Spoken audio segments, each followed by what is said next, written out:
Una pregunta recurrente entre personas físicas que tienen viviendas turísticas y también otro tipo de alquileres, pero sobre todo viviendas turísticas, es si le merece la pena seguir alquilando esa vivienda turística cuando sus ingresos son altos. Ocurre generalmente en personas que tienen un trabajo o tienen una actividad por cuenta propia y además arriendan viviendas turísticas. Es muy común escuchar que en el momento que tengo una vivienda turística el tipo me sube y entonces por eso pago muchos más impuestos. Entonces puede que no les merezca la pena alquilar esa vivienda turística. Y en esta afirmación hay algo de verdad y un pequeño error. Voy a explicar de dónde nace ese pequeño error, pero para ello tengo que explicar primero cómo funciona el IRPF.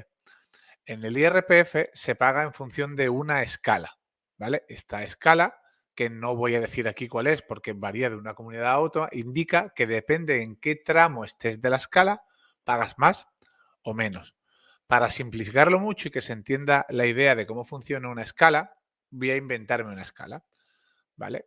Vamos a suponer una escala de tributación que nos dice que de 0 a 1.000 euros, es decir, que los ingresos netos vayan desde 0 a 1.000 euros, se paga un 10%. Desde 1.001 euros hasta 2.000, un 20%.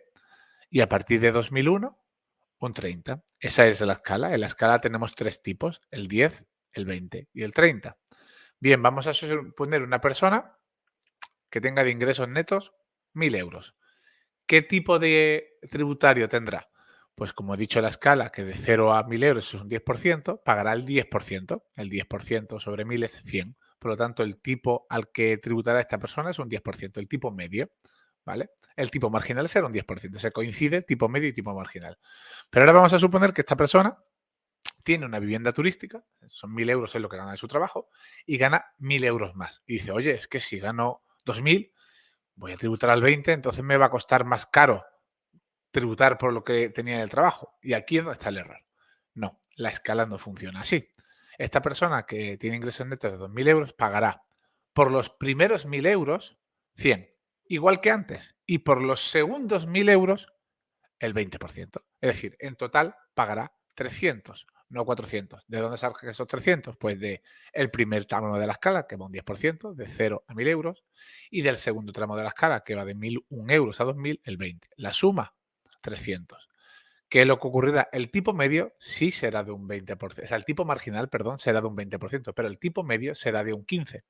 Esto no quiere decir que los primeros 1.000 euros hayan tributado un 5% más que antes, porque el tipo medio es lo que dice, es una media de los tipos. Por lo tanto, no ha pagado más impuestos que los que ya pagaba antes por la misma ganancia, sino que ha pagado más por el ingreso de más. Es decir, en este caso, tener una mayor ganancia no ha implicado una mayor tributación de los primeros ingresos que tenía. Siguiendo el mismo ejemplo de la escala, vamos a suponer una persona que cobre 3.000 euros. ¿Cuántos impuestos pagaría? Pues tendríamos que por los primeros 1.000 euros pagaría un 10%, es decir, 100. Por los segundos 1.000 euros, los que van de 1.001 a 2.000, pagaría un 20%, 200. Y por los terceros 1.000 euros, los que van de 2.001 adelante, pagaría un 300%, es decir, 300. En total, pagaría 600 euros. 600 euros sobre 3.000 es un 20%. Ese sería su tipo medio, cuando su tipo marginal ha sido de un 30%.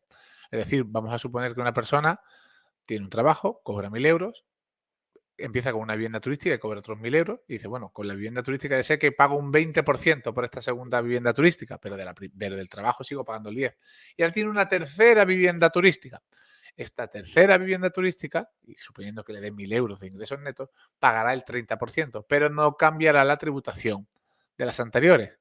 Este planteamiento es interesante entenderlo porque a la hora de decidir si en temporada baja arriendo o no arriendo una vivienda turística, puede parecer que, oye, no quiero tener más ingresos en temporada baja porque son bajos, porque si no me va a subir el tipo. Y es cierto, te va a subir el tipo marginal, pero los ingresos anteriores, los que ya tenías, no van a variar. Aunque el cómputo total, si calculo el tipo medio, suba, pero esto es una media, no quiere decir que los tipos anteriores hayan subido.